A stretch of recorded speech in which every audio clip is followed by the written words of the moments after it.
Okay, cool. I've had a lot of coffee and I have a lot of slides and I don't have a lot of time, so I'm probably gonna be bouncing for this a bit. I'm gonna be talking about why like proof of stake like kind of makes sense, but like kind of maybe doesn't make sense. And particularly I'll be, there we go. So this will be applicable to like pretty much any proof of stake type chain, but in particular, I'll have like a lens on rollups for this when I'm talking about it. So we've all heard there's like a million different sequencer decentralization options, shared sequencer, you can run auctions, proof of stake, like all these different options. In particular, I'm gonna be focusing on these last like kind of subcomponents of that, which is applicable to a lot of places. So that's proof of stake and proof of authority, and kind of like variations thereof. And my goal kind of by the end of this talk is to convince you that those two are like actually kind of the same thing when you play out like how this rationally looks at the end of the day, whether you have a proof of stake mechanism or you just like literally let your governance just say, hey, these are the people that we want to be our delegates, and you just don't even bother with staking. They kind of end up in the same place roughly.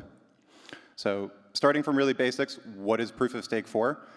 It is not to slash people's money. The like fundamental reason why you have proof of stake or proof of work or similar things, it is fundamentally a Sybil resistance mechanism. We need people to vote for us, and if you just let any single person, one vote, you get Sybil attacked, so we need to like meter who can actually contribute in this system.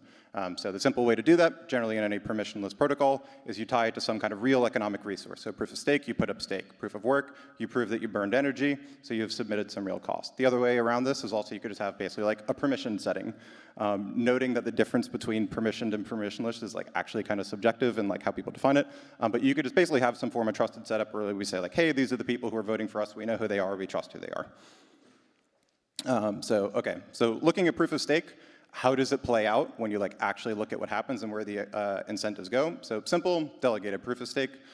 If you don't do it in protocol, it'll rise out of protocol. But basically, there's a clear separation between the people who have capital and people who like actually want to run the operation. So you naturally need some form of delegation. Like I might have capital that I want to stake, but I don't want to run this stuff. So I delegate it to someone else. That's super capital inefficient, among other issues, so you end up with liquid staking tokens. Like this is what we see on Ethereum. This is why Lido popped up.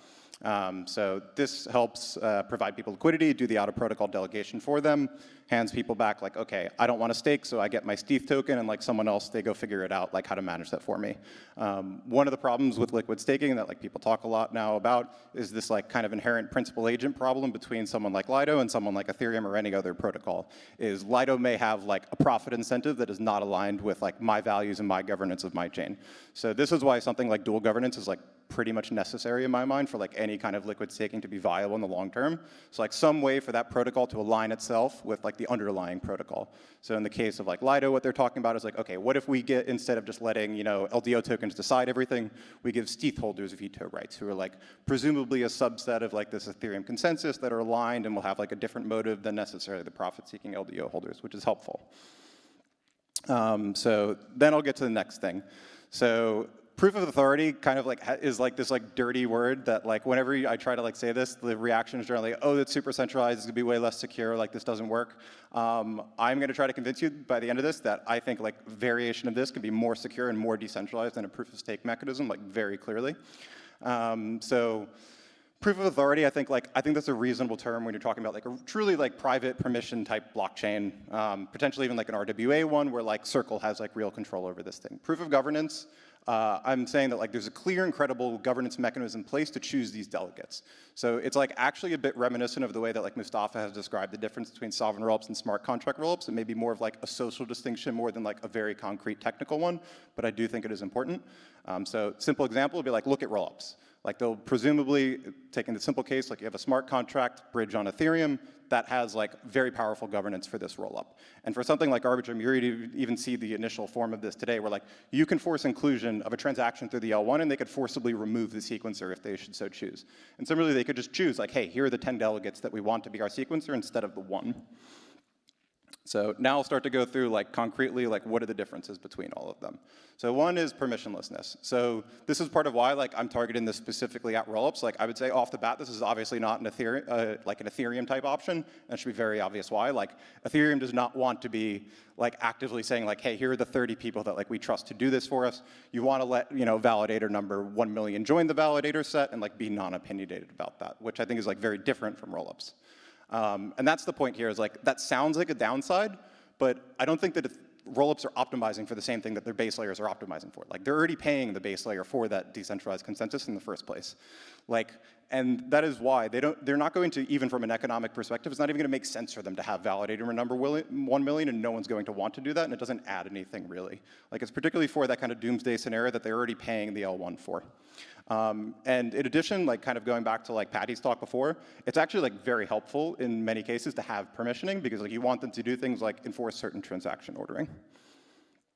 Okay, and governance, this is very related to the point before, like Ethereum does not want like active opinionated governance that's like saying, hey, we're picking all these people. I think the practical reality is that like for most rollups though, they're probably going to have this. Like you look at the ones today and the simple examples like Optimus and Arbitrum, they have this giant bridge. You're required to have some form of like legible on-chain governance that will be presumably powerful, unless you think that they're optimizing for this like very immutable type contract and governance, which I tend to think is like rather unlikely for most of these, but it does make a difference if you do. So accountability, this is like one of the things that everyone kind of like harps against here is like, this is one of the big benefits of proof of stake is like, oh, we could like slash the bad guys. And like that is seen as one of the benefits. I like tend to disagree with that once you like actually play out what this looks like in the long run. Because the reality is the large majority, if not all stake, is going to be delegated. Like there's a natural economic incentive to separate capital from labor, and we like see that play out very, very clearly in every proof of stake system. What I think is like the real advantage of proof of stake over proof of work is like, it's not necessarily the slashing aspect. I think it's more so, particularly once you play out the economics, it's the very targeted removal of who the malicious attacker is. Where in proof of work, you nuke the hashing algorithm and you restart from scratch and you're kind of screwed. So in proof of stake, it's not so much the slashing part of it that I think is like necessarily the most important part of it. It's that you can very targeted remove, okay, these are the bad guys, these are the people we want to get rid of. And you still keep the same thing here if you have your governance just electing them. So this is why like, I think like economic security just gets like a little overhyped sometimes when you like look at the simple incentives. Like you could have $1 billion or $100 billion if the guy who's like the operator who's doing that, like it's literally not his money. This is not like an incentive compatible thing. It is just a reputation game that you are like assuming that they don't want to light your money on fire, which is fine. But like they also don't want to like screw their business and like lose out on all future profits. It's the same thing. Like it's an understanding that this is a reputation game and not like a cryptographic, like crypto-economic incentive compatible design. So the other point is like, so you realize, okay, so if it's not necessarily just as a punishment mechanism, you realize, but it is still important, like, okay, if I'm gonna get slashed, I'm gonna pick my delegator wisely. So it is an incentive mechanism for me to pick a delegate appropriately, which does matter. And so, so moving on. So like this is from like a post that Nick Carter had a while back called "It's the Settlement Insurance Stupid," which is actually very good. So taking some pieces from it, ledger costliness, you're talking about the amount paid to validators / transaction selectors per unit of time. And like particularly in the proof of work context, you can assume like reasonably closely like this reward paid is proportional to like very close to the amount of like energy and real cost that is spent to earn that. And a greater salary to them means like a greater security because like it is more costly to reorg that chain if you're paying them more because that means it is a higher cost to do so. And then on the other side is a like kind of badass quote from the Prince that Josh sent me, which is like kind of reminiscent of this, like it reminds me of it a bit, where if you're basically relying on mercenaries, like when the day comes when they're like not necessarily aligned with you, like you might kind of be screwed. So you probably want to have people who are like are aligned with you and not just always like explicitly dollar for dollar profit seeking in a situation like this. So talking about settlement insurances broadly, system's ability to grant recipients confidence that a transaction will not be reversed. So economic security, when we talk about it, we're talking about like what is the cost to reorg the chain here. So proof of work, as I mentioned, like very simply, you know, you have to pay some money to like literally mine the blocks to do this. Proof of stake, it's costless to simulate blocks. So like when we're generally talking about the economic security, we're talking about the slashing. But like as I kind of just described, that slashing is like not necessarily deterrent if you're delegating all of the capital to that person. So it's like it's not like the actual same protection there. So delegation does remove that, and you start to realize it is more of a reputation game. So if we play out that scenario where you do have that separation of capital and labor, which is like where the natural economic incentives lead to, what is proof of stake at the end of the day? It is back to that thing that I said in the beginning is like the fundamental thing. It is a civil resistance mechanism and a mechanism for us to delegate who are the people who care about our system, and like those are the people we're going to delegate to vote for us. It is not necessarily like a way for us to actually penalize them because there's an incentive for it to not be their money and like have that separation again. So then the question is, okay, if this is a mechanism for us primarily just to like actually pick people who are very aligned with us and like have the right distribution of the validator set, is this the best mechanism for us to pick them? And like, this is where I have a rather strong opinion. I do not think that it is. Because like, it's a simple like tragedy of the commons if you take out like liquid staking protocols. Like, I think DPoS is like the worst without them, arguably, because like, what does regular user, like do in this scenario? I go look for like who's the biggest validator, the second biggest validator. Like, I go delegate it to Coinbase or whoever else. Like, it's nice that you have a permissionless long tail, but the practical reality is the large majority of stake ends up going to like 2 or 3 people. Versus proof of governance, you're not putting like, okay, my dollars go to this person, like I select that person. We are voting as a collective for like what is the best distribution as a collective interest for all of us. So we can go intentionally pick, okay, here are the 30 geographically distributed people that we like, and we give them equal voting power across them. I think that's like significantly harder to corrupt and like potentially more decentralized, and that's like actually what we see with like, so like moving on here, like this is the decentralization, which like kind of follows on that. Like, what is decentralization? It's like that. It's that kind of that point that I was saying there of like, is it validator number 1 million that makes you decentralized, or is it like the composition of what do we care about, like the top of the stake? And in particular, like this is kind of like the visual example of it. Like, which of these is decentralization? And particularly for a roll-up, I would argue like the second one is actually the much more important one, particularly because they're paying the L1 in this case, like for that doomsday type scenario of recoverability. They are like very much optimizing for like what are the real-time short-term guarantees, because like also their reorg cost is like being immediately reset once they like go back to the L1. So I think the second one is more important, and the second one is actually like that is Lido's Ethereum stake distribution. Like this is very intentionally what they do under the hood. It is we pick these 29 delegates who are decentralized, who are responsible, and these are the people that we equally distribute votes to. And like that is the kind of thing that you can basically just in-house to your protocol if you have the opinionated governance to do that. So in terms of capital efficiency, this should be intuitive. TPOS, incredibly capital inefficient. Like it's not good for your, your type of like roll-up economy or whatever it is. LST is significantly better, but you are adding on like the additional risk of like these financial derivatives, discrepancy between like different types of holders, unbonding periods, et cetera. I would say proof of governance is like absolutely optimal in like kind of all of these dimensions. Everything stays in the native base asset. Everyone has like an equal value capture to like whatever it is you decide.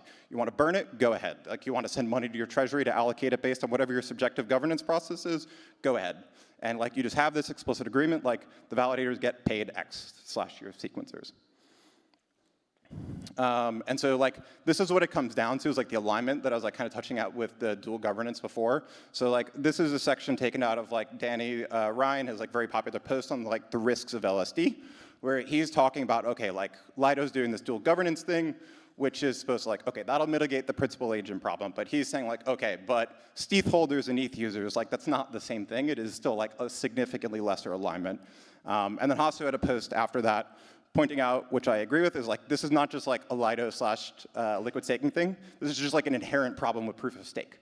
Like people who are staking in DPoS, they are also not the entire like superset of like roll-up / chain users / social consensus. Like there is a disparity there. So what do you want to have? Do you want to have your roll-up token holders just like deciding by themselves? Like these are the people that we delegate to. Do you want to have an LST governance deciding it like completely for your chain? That's like maybe a little bit better because it like maybe it's more decentralized, but it's also maybe worse because you're less aligned. LSTs with dual governance, I would say, is the best of those three because like you're letting a subjective governance process intentionally decentralized, but like retaining power over it to like veto harmful actions. And the last one is the cleanest one of just why don't you have your own chain decide? Like again, this doesn't make sense for something like Ethereum because like they're not going to have that opinionated, concrete governance process to be like selecting all these different validators. But that is the exact opposite of what a lot of these rollups are doing. And I don't think it's a coincidence. And like happened to actually see it, I think it was like a day or two ago. Optimism is, to the first of my knowledge, the first team to announce this in their governance post that they put out the other day. That they intend to basically, this is their plan, at least initially for the sequencer, it appears, that their token house will be able to initially choose like who are like the sequences that we want to whitelist, and then their identity-based citizens house would be able to veto those decisions. Like, that is very different than just like a straight up token holders all vote. And so like, that is kind of the point here is like, we all know that like token voting is like not necessarily the best, and like, this lets you bring in that more subjective governance process that you may want to be creative with. Even if it is just straight token holder governance, I would argue that the majority token holder governance as a collective would make a better decision than everyone doing it individually. But when you also introduce something like this where you allow identity-based governance to be able to have additional rights, like that is a very clear advantage over these other ones where you're entirely subject to like, okay, what do the token holders decide? So this is like kind of related to that, like who is the monopolist in this scenario? There are like short-term monopolist powers of like whoever is the sequencer / whoever is the validator in these protocols. I would argue like the much more important monopoly power on like any rational time span is like whoever chooses those people. So whether that's the token holders, the governance, like whatever your mechanism is. And this is like a similar quote again out of like Danny Ryan's post, which is like, yeah, like Lido could become in that position. Like that's an important reason for dual governance. But that is a power that you don't want to be handing over, and like I don't think that is a power that the sequencer reasonably has. Like yes, they could do things on a very short time horizon, and then you can immediately remove them, and they lose all of their future revenue. Like I think that latter person is the person who's actually in control there clearly. So as a quick summary, I mean, like proof of stake, like it makes sense for protocols that are permissionless. They don't want opinionated governance. Like that makes sense for Ethereum, but like clearly LSTs will rise, and they do help decentralize meaningfully in my mind. Like Lido adds to the decentralization of Ethereum like very clearly on like just look at the operators and distribution of like versus if everyone just gave that stake to Coinbase. Like it's clearly significantly better. So some form of dual governance is also necessary in my mind. Proof of governance, like I think that too many rollups are just over-indexing to like, okay, this is what Ethereum did, so we need to do the same thing. But I think that they're just like, they're fundamentally building for a different thing. Like Ethereum is building for rollups. Rollups are building for users primarily, and they're like optimizing for very different things because they're already paying their base layer for all of those types of assurances. So I do think that this is like very viable for them because they do have very different priorities, and because sequencers are fundamentally just like less powerful than like L1 validators. In particular, like as like they are getting this finality, and like you immediately like that cost to reorg effectively goes back to 0 when you're posting to the layer 1. Like they are very short-term guarantees. This is like kind of the key, I would say, synthesis of the whole argument is like, as a summary, if we put things back together, just like how does proof of stake end up playing out? You do some form of simple DPoS, and okay, capital holders, like they want some form of liquidity, we want delegation of stake away. Liquid staking arises. Like that's very natural. It's capital efficient, it's better. But we have that principal agent problem, so we introduce dual governance. And what did we end up with at the end of the day is a total separation of capital and labor because that's where all the economic incentives are. And we have a governance mechanism that is aligned with our chain that manages the delegate selection. So the only questions at this point remaining are really, do we want to let that delegation sit outside the protocol? Do we want to have this staking mechanism let, you know, Lido, Rocket Pool, whoever decide that? And then we like try to rein them in with like some sort of veto right / have a market there? Or do we just like in-house that because we have our own governance, we don't need to let them decide / we don't need to leak value out to some other protocol that's gonna like take you know, a chunk of all the revenues. And then why add these financial derivatives? Like I came from like a financial derivatives background before this, and like I'm rather opposed to just like layering on a bunch of financial derivatives on top of the consensus layer if they're unnecessary. Like they tend to introduce a lot of hidden risks that we like don't particularly understand. And like, I don't think it's a Pandora's box that needs to be open for rollups necessarily. And in particular, if we realize that it's primarily a voting mechanism, it's not like an incentive compatible like deterrent. So we don't necessarily need it, and I think that is a risk that is like better to avoid. So it's not even that like proof of governance is like this like perfect thing. I think that this is inevitably where you end up if you just play out the economics. I think this is the rational market outcome of letting these economics play out, is this is where you end up. It is the governance, it is the chain that is in control in the best case. So why not just like enshrine that and put it in the best way? This is the reason that like I'm kind of like skeptical about it. Like governance is really hard. I like do not doubt that. It's really, really hard to do this. Like just saying like, oh yeah, go replicate everything that Lido does. But in particular for like chains like Optimism, like Arbitrum, et cetera, that have an active, that have a very involved governance, that is thoughtful and is able to decide like these are the delegates that are aligned for us, I think that makes a lot of sense. This is PBS day, and I didn't really talk about PBS. You could do PBS with all of these, and I think it like actually makes it easier because when you have a permission set, you like the simplest example would be like you're kind of back to like the Mev Gethi days more so where it's harder if you're trying to optimize for like MEV boost, like, oh yeah, we need validator number 1 million to be able to do this, and like we can't trust them. If you have like 10 people, 5 people, whatever it is that you can kind of trust them, makes it a lot easier to like not have a lot of these censorship and centralization problems. Like the sequencer can like add transactions in and you trust them kind of not to screw you. And that is all. These are the slides. Thank you. And I have no idea where I am on time. I'm assuming I'm over and that Tina is up next. Well, in fact, we're switching order a little bit. But before we do that, one question from the audience. Anyone? All right. Oh, it's going to be a tie.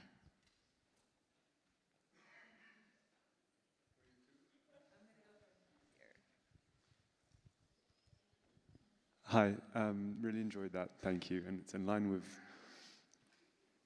mostly aligned with most of that. One question I do have is, how do you think proof of governance affects liveness and the relationship between that and censorship resistance, right? Because there does seem to be some use cases, maybe it's a governance vote, maybe it's DeFi liquidation, maybe it's sort of a game that's being built on an L3 that requires very strong liveness guarantees. And it strikes me there are a lot of instances where liveness failures can actually be censorship resistance failures. So I'd be interested to get your perspective on how, whether or not proof of governance changes that and your thoughts in general. Yeah, I mean, it's definitely primarily like one of the largest reasons I think that you should at least decentralize the sequencer to some capacity, even if you don't need to go to a meaningful extent. It is the simple fact of like, yeah, servers go down. Like that is not a good thing for any application, whether it's high value or low value. I would say the like absolute minimum that I would want is, even if you have a default centralized sequencer, is governance votes of, okay, we have these like 5 backup sequencers that, okay, if X number of blocks are missed, like we just go to the next one, we go to the next one, just like down the list and then open it up after that. So I do think it is like critical, even if you want like a default centralized sequencer, because it is super efficient to just like have one person giving you these guarantees, but be ready to go of like, these are the governance elected people that we trust to fill in for us. Similarly for censorship, I think it is like, again, it is easier in my mind to like do the PBS stuff when you don't have to trust like validator number 1 million. You could say like, hey, we have 20 of them, and like the builder becomes less of a choke point now, because like, okay, they can see the block, they can add in the rest of the transactions. Like it looks more like MEV-geth, which is helpful. And then also just the simple composition of like the sequencer set themselves is, I think it is much easier to get like a graph that looks like the Lido distribution graph versus if you just like let staking economics play out. It's like what you really care about here for censorship resistance there is like, it's not like what's the composition of the last like 5% of validators, how many are in there? It's how many do you need to get to 1/3/51%/2/3. And I think this is the clearest way to get like a very broad composition across that. And then you could also add in other mechanisms if you want like multiplicity, et cetera, to help with that as well. Great question and great answer. I'm really curious of next question. So I'm gonna let you ask away. Can you elaborate on why you think this is more appropriate for rollups rather than L1s? I remember on the slide you mentioned the permissionless part of it, which I do agree with, but can you elaborate more? Yeah, so I guess I would say oversimplifying there, it's not necessarily just a layer 1 versus layer 2. Like as kind of shown in like a lot of the screenshots there, like one of the people who's been like starting to tweet about this lately is Sunny, and like I think this makes sense also for like plenty of Cosmos L1s, where it's very similar to what I'm describing with the rollups of like, okay, we have a very clear tight-knit community that's like aligned on like what our values are, we have an active governance process, like we are able to manage this. So it's more of a neutral/permissionless base layer is like what you're going for. That like would not want this, like it's just not an option. So Ethereum is a perfect example of like, obviously they cannot do what I'm describing, like it would make no sense. And that is reasonable in my mind, because particularly for the base layer, like that is generally the area that you're looking for, like, okay, we want you to be completely credibly neutral, like no subjective process, even if like the free market economics are like kind of concerning in the long run. I think it's also the place where like you have a best shot of like winning that battle, I would say, quote unquote, where if the economic incentives are to like, okay, centralize all of this, like there has to be like some kind of soft pressure against that. And I think like Ethereum is a type of place where even if there's like a slight incentive to centralize it more, like there is a very strong community and like a very strong push for decentralization. I think that's like a winnable battle to like very intentionally keep it decentralized subjectively. So they're different optimizations for different chains. So it's not necessarily just an L1 versus an L2. I think that just generally speaking, broad brushstrokes, like L2s tend to fall in that latter category of like more opinionated, more active governance, and are optimizing more for real-time guarantees as opposed to like neutrality and long-term like nuclear war type resistance. All right, thank you, John. Thank you for your 2x speed.